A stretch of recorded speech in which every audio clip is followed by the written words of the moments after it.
So good morning to you from Australia. Today there's a fascinating interview with the daughter of Lieutenant Colonel Raymond George Arnold Campagnac. His daughter Sandra has managed painstakingly to put together his life story, which included a lot of his time fighting for the independence of Burma.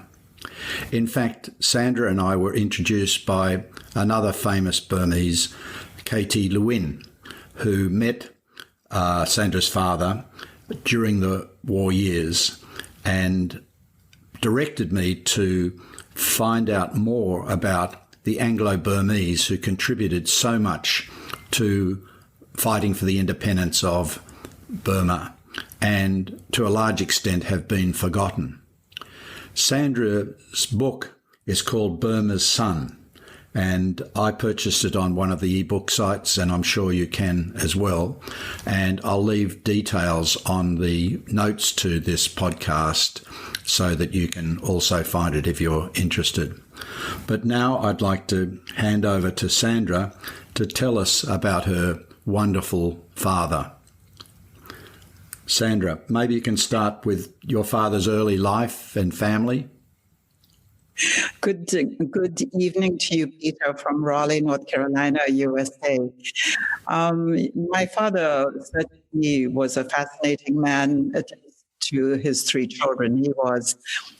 Dad was born in Rangoon, Burma in 1921, on the 31st of August, 1921.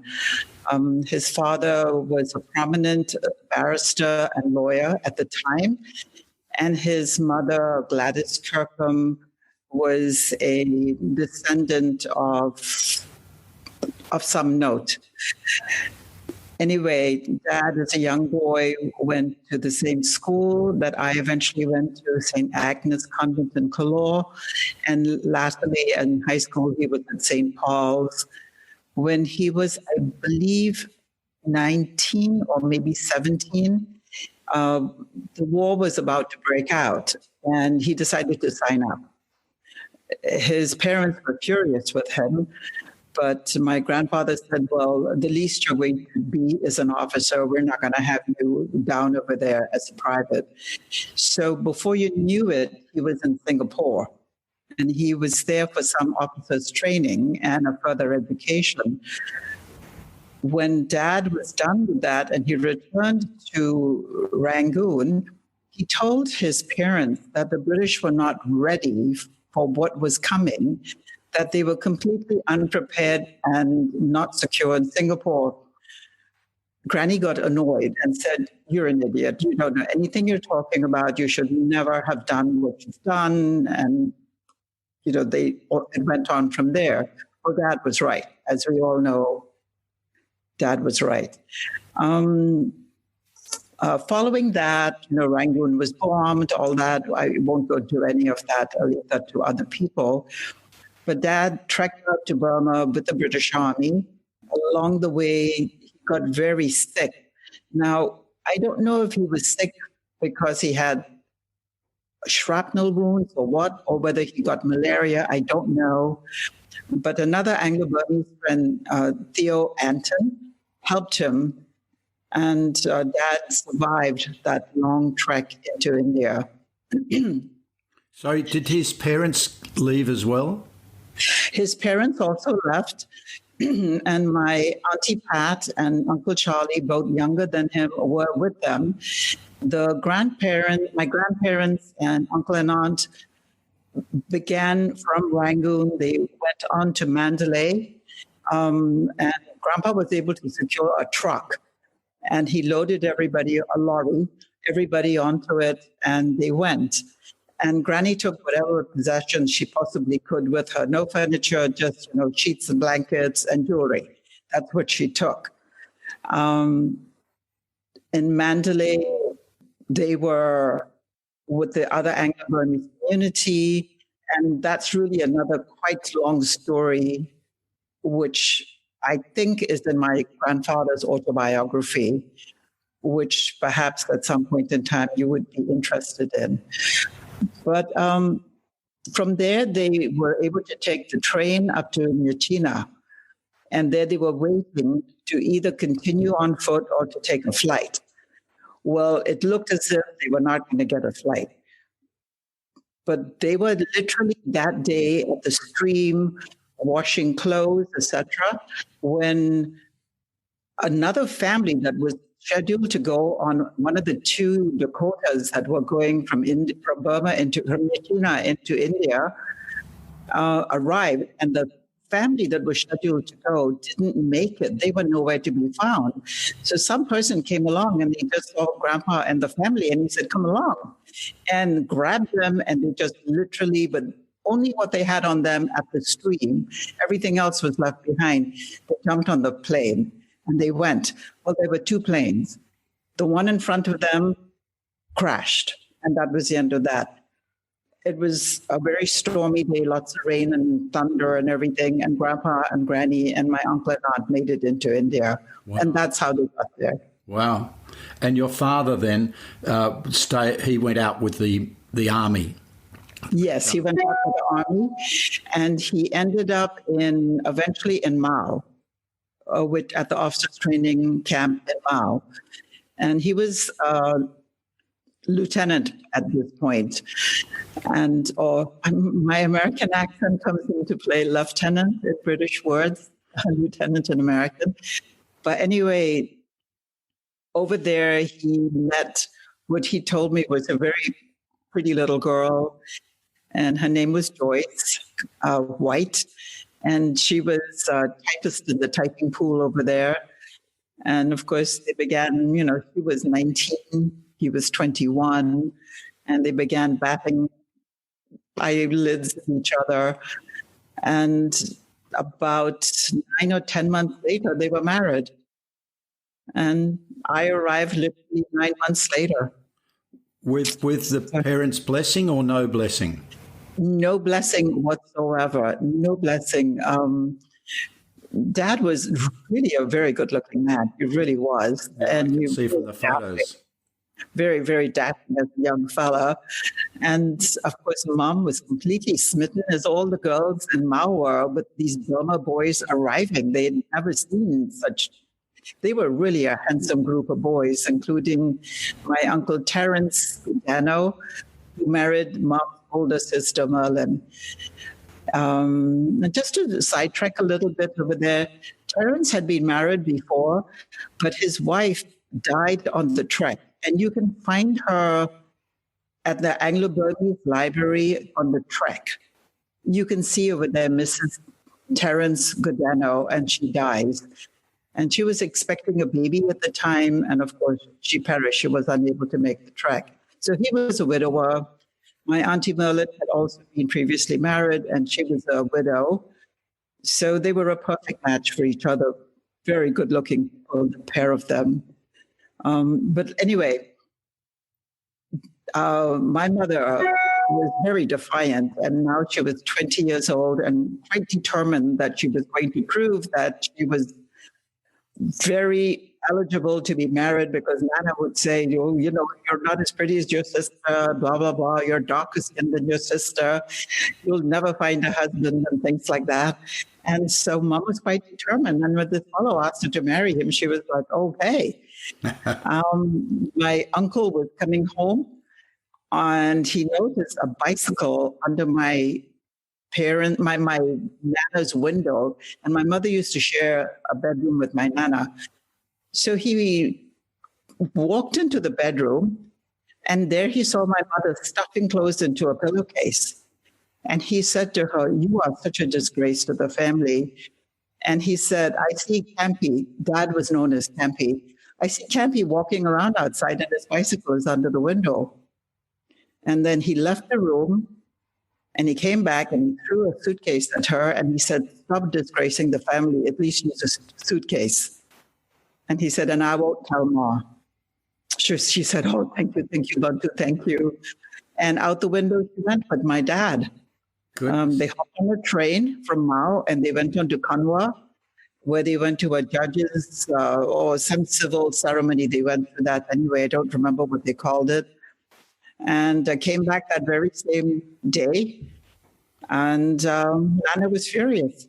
She chucked Mom out of the house. And she said, "You'll not sleep in this house ever again." And so there they were, didn't know where to go, and they slept on someone's veranda in the middle of the night. There they were. When Dad, of course, was very shortly recalled and had to go back on the war front, and my mother continued living with these friends,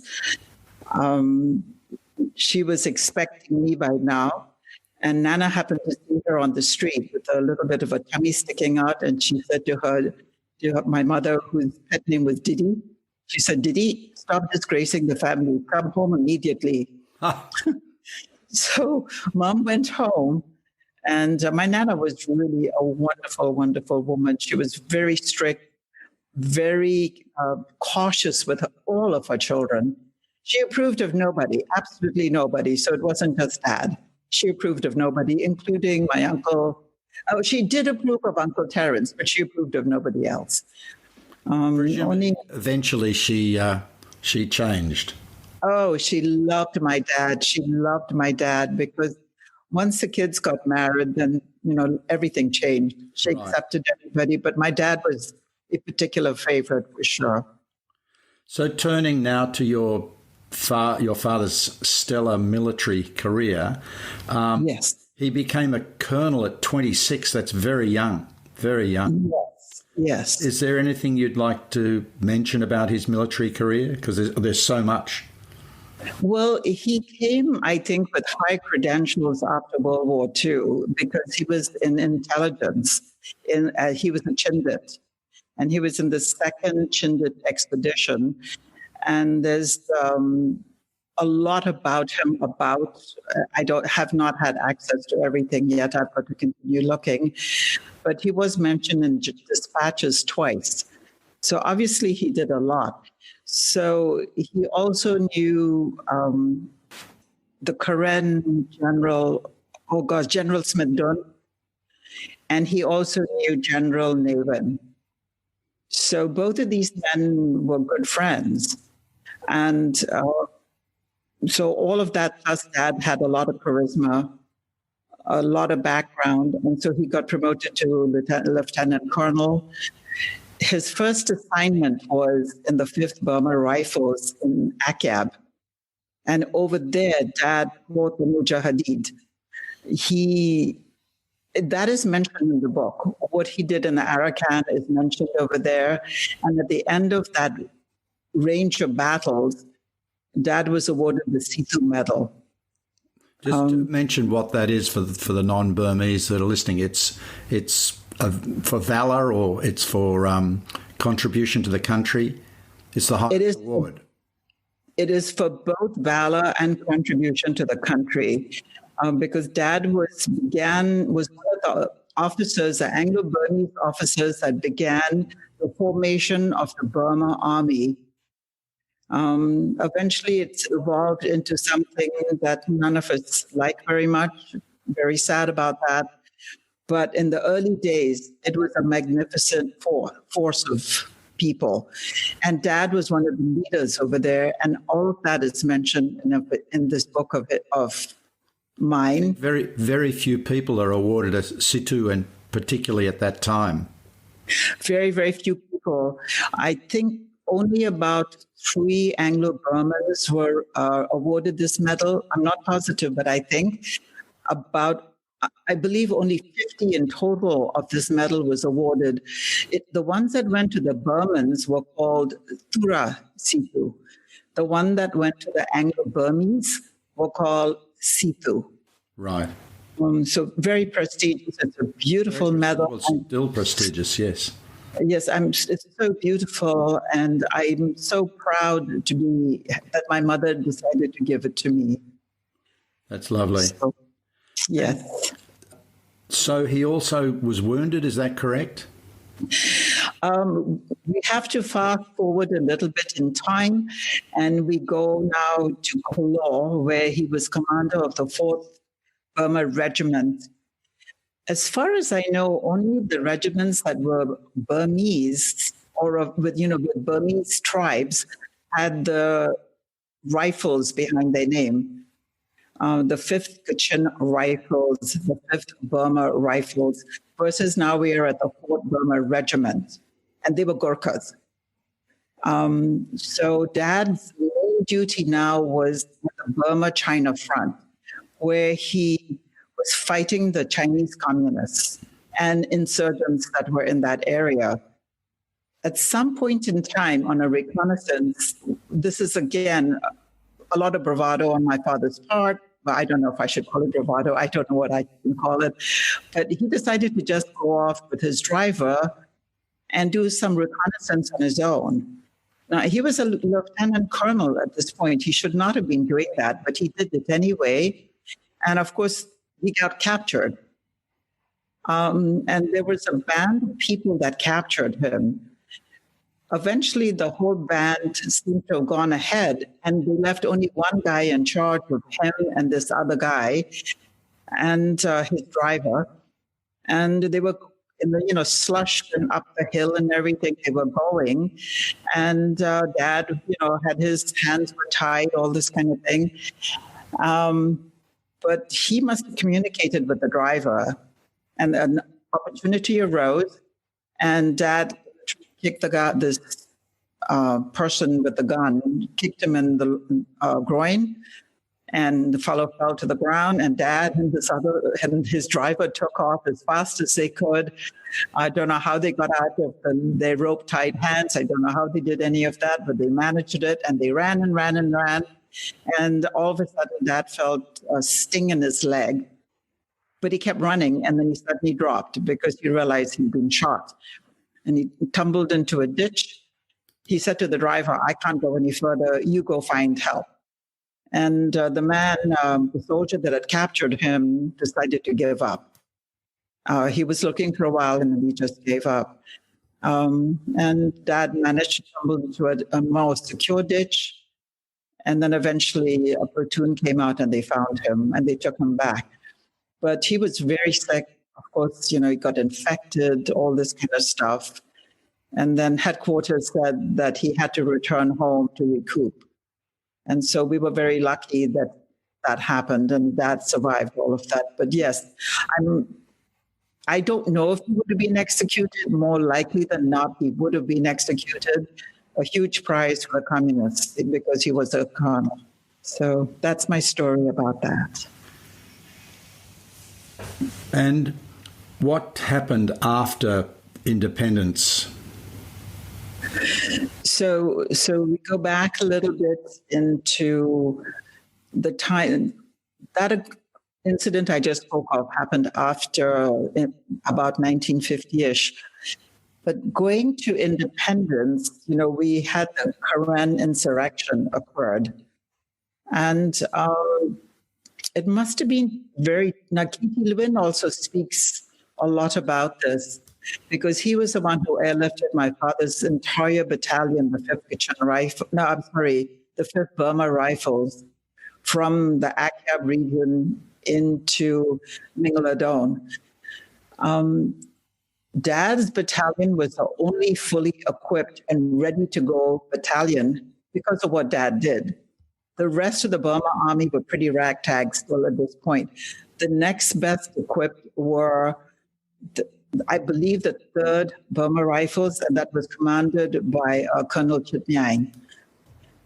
So Colonel Chitnyang was over there already fighting against this huge Karen insurrection because General Smithon, he had the entire Burma army at this point, but a couple of battalions. A couple of them were ragtag, and then there was the 5th Burma Rifles, which was in good shape. So Colonel Chitnyang's 3rd Burma Rifles could not hold. And General Navin ordered my father's battalion to go over there. KT Lwin airlifted them, and there they went. And with KT Lwin and his Beauforts and all that, which he speaks of in his book, and I believe you already interviewed him, these 3 leaders were able to secure literally the whole Burma army for Prime Minister UNU. So a lot of credit needs to go to these three men. And K.T. Lwin and Colonel Chitmine were both Burmans. My father was Anglo Burman. And Dad's role greatly underplayed by the current Burma Army. A lot of the stuff lost in the archives.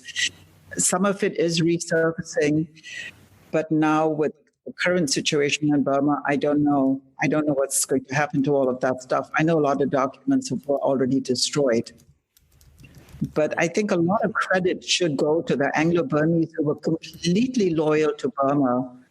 They loved Burma, but yet when the time came, just about all of them were chucked out or had to leave by force.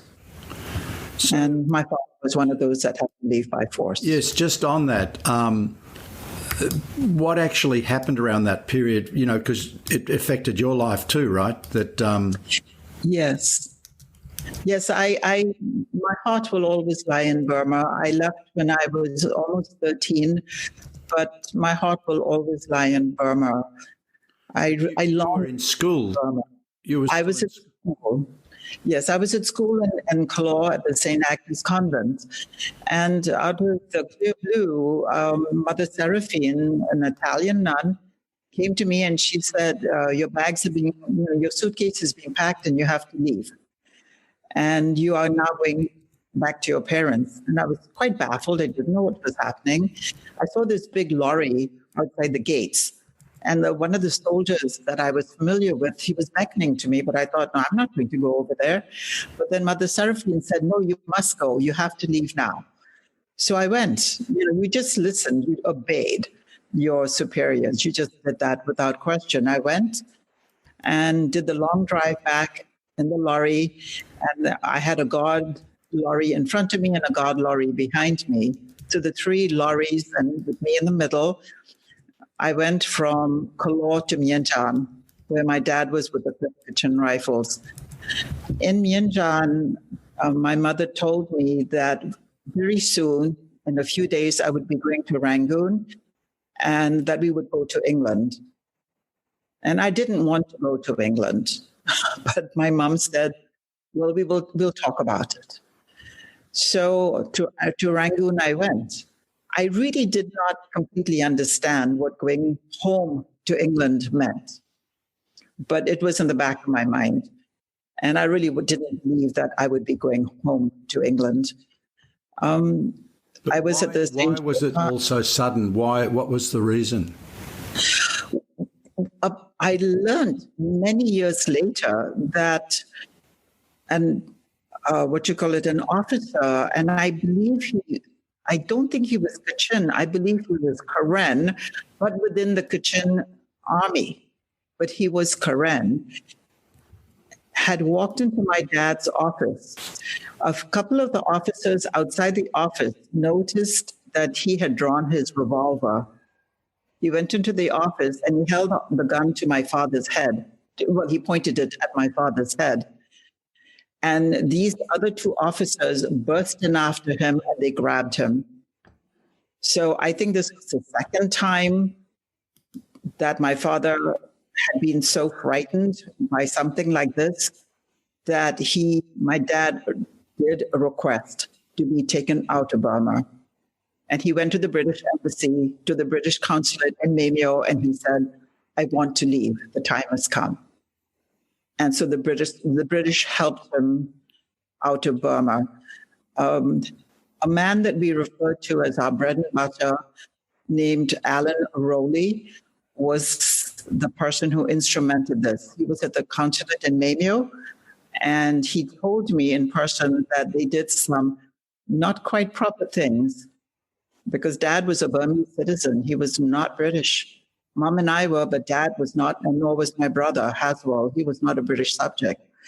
So they had to finagle some papers on the spot. And we were got out of Burma as soon as possible. So I was in Rangoon approximately 3 months. That's how long all of that took to do. And Dad resigned his commission. And we were on board the SS Staffordshire sailing for England. So he was given British citizenship. Is that what happened in the 3 months? Yes, he was given British citizenship. Albeit he was born in British Burma. Correct, yeah. After the war, when the British decided to give Burma her independence, Dad had the choice, and he chose to be a Burmese citizen. But Mom and I, we were born in British India. So at that time, you never considered things like that. I don't think they did. So we were British already, so it was no problem. I guess that's why you also call the book Burma's Son, because of his loyalty to Burma. So, Sandra, perhaps you could now talk a little about what happened after your father got to England in 1956. Well, when we arrived in England in 1956, to begin with, my mother came down with severe bronchitis and almost died. And I think almost immediately Dad realized that he had made a mistake and maybe we should never have come to England, because a great unhappiness from living in a luxurious British colonial home on the banks of the Irrawaddy in Yanjan, and the prestigious job that he had. We were cramped into a one little bedroom in my very generous Uncle Jeffrey's house that was my mother's brother. And just great unhappiness with my mother getting ill, etc. So, gosh, I've lost my train of thought over here. That's Dad, you're talking about what the sort of jobs he had to take to survive. Right. So Dad, his money became frozen in Burma, and we had literally had nothing. And he tried desperately to get out his cash. Meanwhile, we had to have bread and butter. So Dad took a job, a very menial job, a very demoralizing job.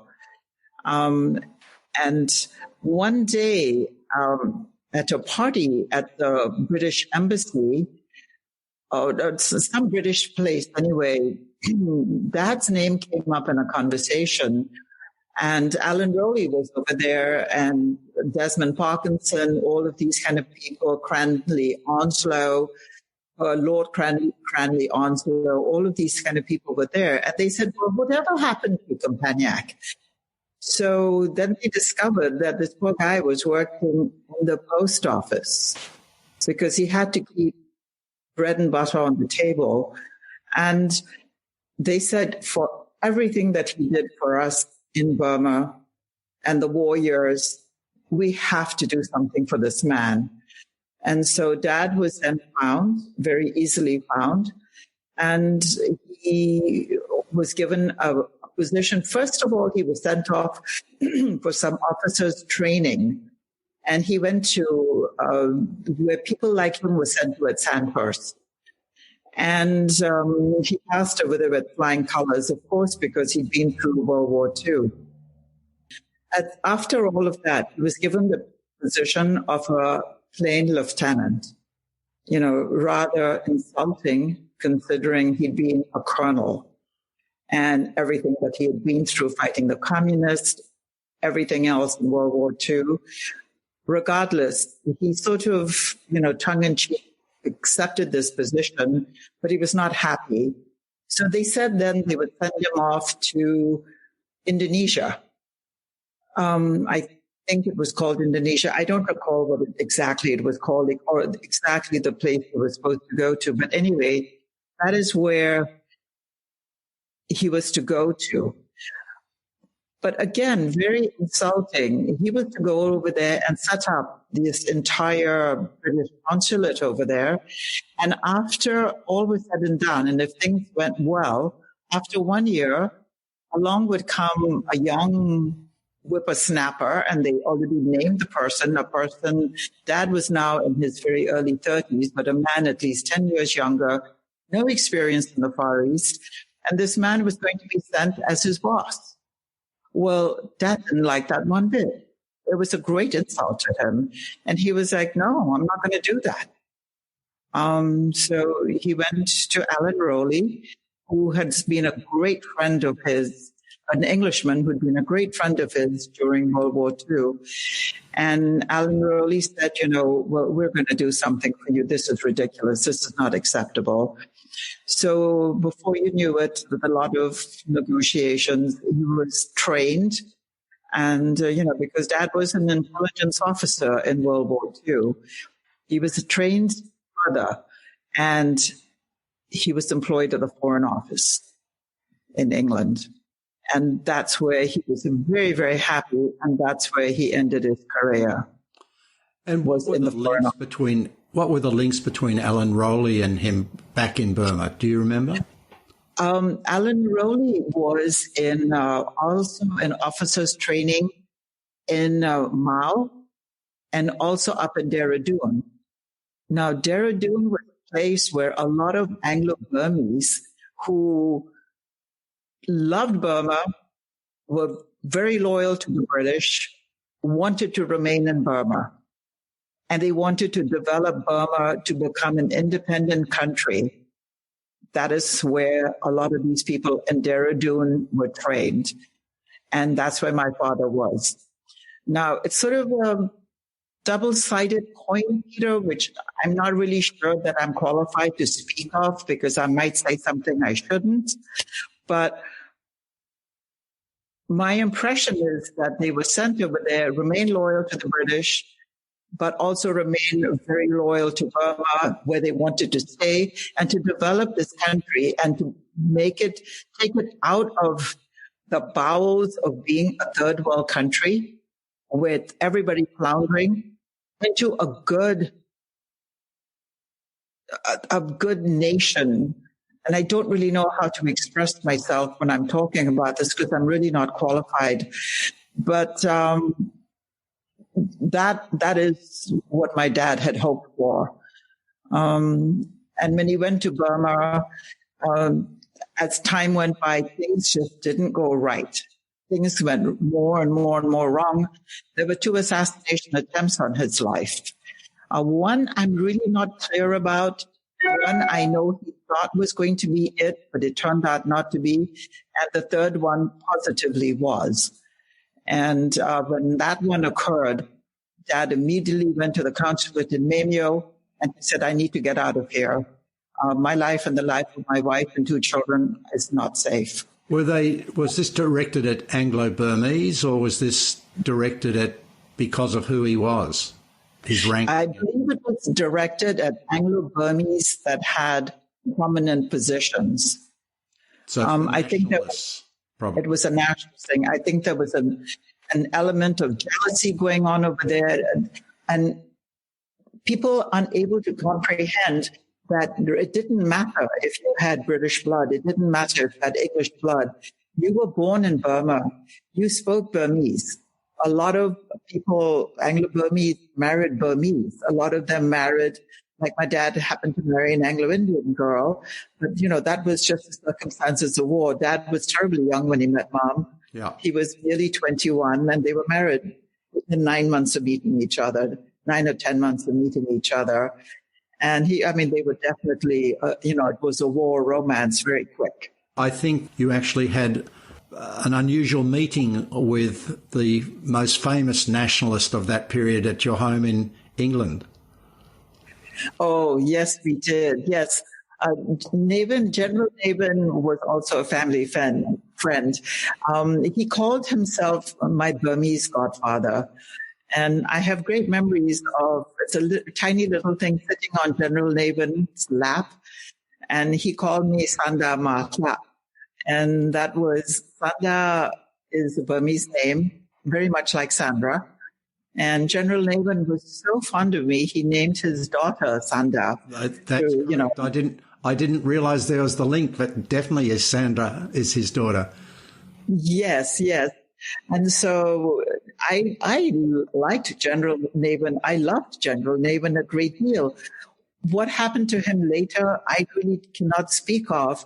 But the person that I knew was a wonderful, wonderful man. He was so kind, and he was so nice to me. I was asking about the time you met him in England, and it was quite a surprise to the neighbourhood.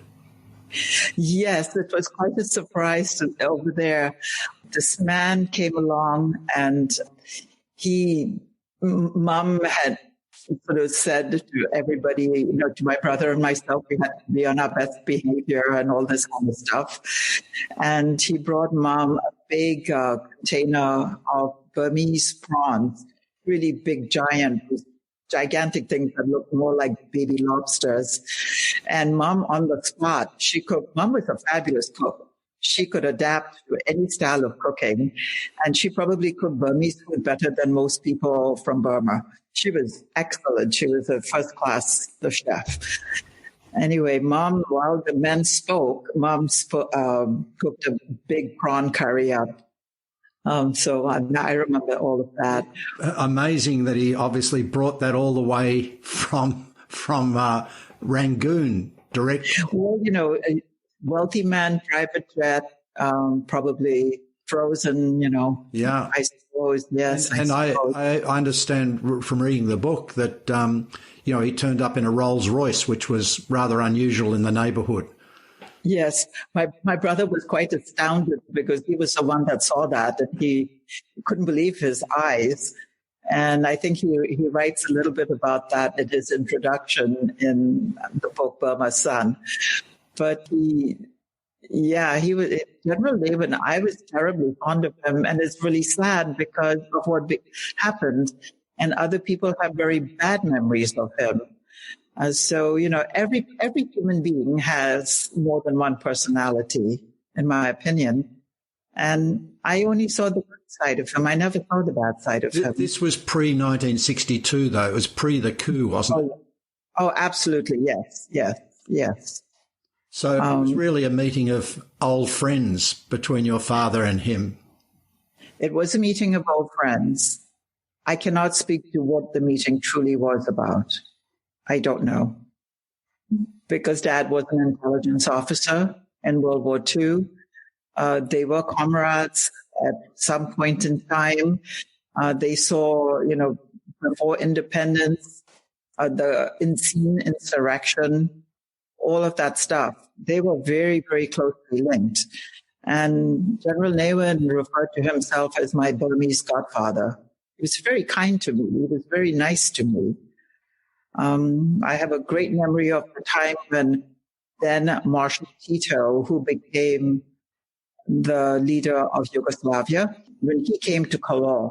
And Marshal Tito meant very little to me. I had no idea. General Lwin meant a lot to me. I do recall being on the Maidan, on the field in front of our house in Kyaw, and going over there, and I was dressed in a very pretty frock, a brand new frock that my mother had made for me, had the tailor make for me. And I remember going over there up on the stand with all of these dignitaries and my parents telling me what an important little girl I was to be able to sit and mingle so comfortably with these very important people. But who did I choose? I chose General Lwin and not Marshal Tito. And General Lwin just scooped me up in his arms and sat me on his lap. And there I watched this fantastic parade. And Marshal Tito had brought across Yugoslavian horses. And they kind of put the poor little Burmese, military things and stuff that my dad had organized, kind of put that all to shame because there they were, these gigantic Yugoslavian horses and these very well-trained European soldiers and doing this fantastic stuff. And poor Dad and he was with the Gurkhas by then, and I cannot say that they were ragtag at all, but Dad was so proud of everything that he had, but then slightly embarrassed because the Europeans were so much better. Were the Yugoslav military there to assist in fighting, or were they just there for ceremonial purposes? Ceremonial, as far as I know, ceremonial purposes. But, I really don't know. I cannot really say. Right. Who knew what was really going on? Now, Sandra, you mentioned for almost the first time, the Gurkhas. Your father had a very good relationship with the Gurkhas, and they respected him enormously, I understand. Oh, they loved him. It was a mutual love affair between the Gurkha troops and my dad. They had high respect for him. And I mean, I recall, Hamibir Gurkhali Manena Koi Kudar. I am a Gurkha and I am afraid of nobody. And that was a song that has always rung in my head because Dad felt that he was also a Gurkha and they felt that Dad was one of them. They really did. He loved the Gurkhas and they loved him. Do you think that was the happiest time in the military when he was commanding the Gurkhas? Absolutely the happiest time of his life. Absolutely the happiest time of his life. Absolutely no question about that. We were all very happy. My parents were happy with each other. My brother Haswell, who is 9.5 years younger than me, he was born during this period. I spoke perfect Gurkhali, Really? very comfortable, everything. Yes, I was, as a child, quite a linguist. I could speak Gurkhali, I could speak Bengali, Burmese, of course, perfectly, and English. So with my friends, it was always Burmese. At home, English was demanded of me. I'm deviating a little bit. When I arrived in England as a little child, and my grandfather, Charles Campagnac, who was a barrister at law with a very proper English accent, a very, upper class English accent, he listened to me speaking and he said, "Good grief, this child has got to have elocution lessons." So you mentioned him. So he made it through to England as well. Your grandfather, yes, father's father. So how did he survive in England? Did he practice law or? Grandpa was in England. Grandpa's own mother died when he was 4 years old. Emily Donovan died when he was 4 years old. So my great-grandfather, Alexander Campagnac, remarried. And that poor lady also died when my grandfather was about 9 years old.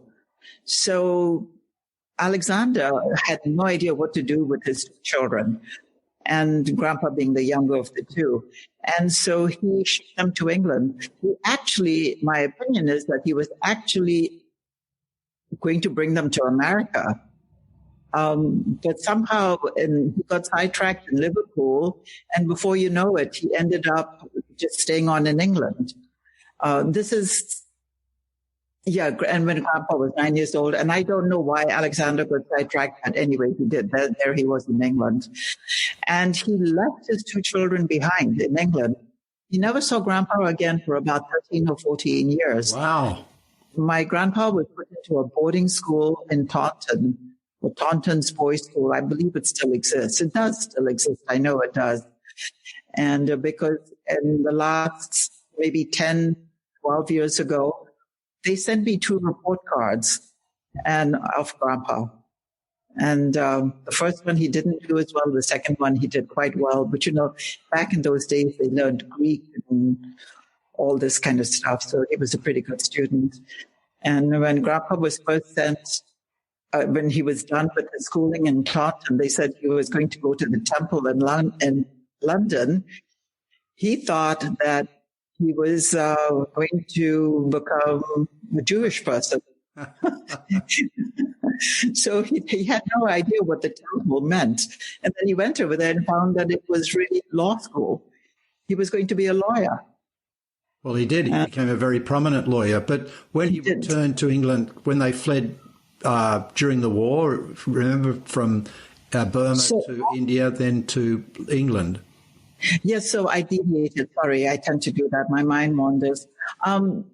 After Granny died in Bangalore because they had the best facilities over there for a diabetic. But she died very young. Granny was just in her early 50s, I believe. I think she died in 1950 or 1951. Anyway, Grandpa then came back to Burma and he lived with us in Kyaw. But he pined for his daughter in England.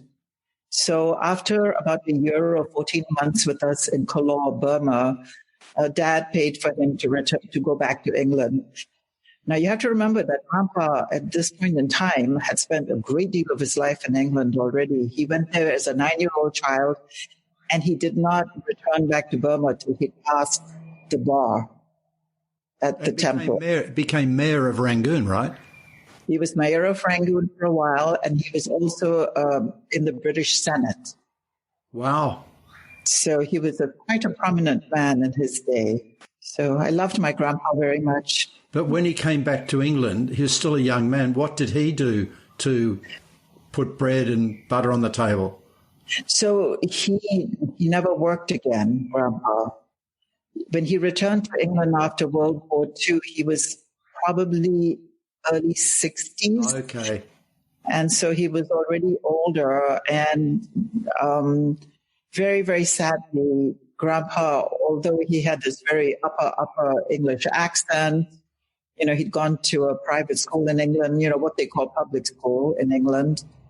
He could not get employment as a barrister. The British would not help him. So he went to work for Payne's chocolate factory. And it was a great delight to us when we were little children because he used to bring home chocolate for us, Payne's chocolates. But that was just brief. It was for pocket money. My father was a marvelous, marvelous son. You could not have asked for a better son. He made sure that Grandpa never wanted for anything. Grandpa was very, very well provided for. So between his whatever he received and the stipend that he received, Grandpa lived a very good life in England. He did. Right. And we haven't really talked much about your father's siblings. So my father had one sister. Her name was Patricia. And she married an Englishman, Barry Hawkins. And Barry had gone off to Australia and then on to New Zealand. And my Auntie Pat followed him there. And they married over there. They were engaged and they got married over there. And that's where she died. The younger brother, the youngest one, was Charles, named after my grandfather, Charles Campagnac. So Uncle Charles also was in the Indian military, and he became a colonel as well, and had quite a prominent career as a colonel. And then I have to say tongue in cheek, because I don't want my cousins to be angry with me, he never ever saw what my father did. My father was truly the hero of the family. A silent, unrecognized hero. My father was a very loyal son. He made sure his parents were very well provided for always. He never boasted about any of this. But we knew it. I think it's wonderful what you've done in writing Burma's Son and bringing a lot of those stories to light, and so that they can continue, because as you know, with everybody, unless you tell your story of your life to somebody, when you die, it's gone. And your father's story, as I say, is like from a movie. A lot of his time in the military, it's quite extraordinary. And he was a very good-looking man too, Peter. Yeah, I can see from the photos in the book. I've tried to think who could possibly portray him if they would make a movie of his life 50 years from today. And I can think of nobody but Gary Cooper, who's also long gone. No, but I mean, stories that you told, and he told, when he was going to be executed, and, how he managed to escape kicking the person in the groin, running away with his hands tied, hiding in a ditch, telling the driver to run as fast as he could to get help. I mean, these are extraordinary stories. And so many, you sent me another, a PDF of what happened to a lot of the Anglo Burmese, who were executed by the Japanese and never recognized by the British for what they'd done for fighting for the during the Second World War. Yes, that is quite sad. That sort of a race of people, very, very short-lived race of people. I mean, the British, the English, Scottish, Welsh, Irish went over there, in the 1800s, and they intermarried with the Burmese and produced the Anglo Burmese race. And this very tiny race of people intermarried with each other. And of course, the same sort of thing happened in India, but over a much longer period of time. And World War II caused a lot of these young boys to go over to India, and they married Anglo-Indian girls, because my mom was an Anglo-Indian girl. And I once asked my dad, this was in fact shortly before he died, because he spent the last 6 weeks of his life with me in America, which is how he ended up dying in my arms of a heart attack. But I said to him, Dad, what was it about Mom? Why didn't you just marry one of the girls in Burma? You had so many girlfriends. And he said, I don't know, Sandra. He said, she was kind of pretty. Sandra, I think that's probably a good place to stop. Look, thank you so much for giving me your time to talk about your dad and your family. And I may, with your permission, in due course, read a couple of excerpts from the book, because I think there's some incredible stories there that people should know. So, look, I'd like to thank you so much for your time and contribution. Thank you, Peter. Thank you so much for giving me this opportunity to speak about my great father, because he truly was one of Burma's unsung heroes. And so I really appreciate the opportunity. Thank you so much. Thank you.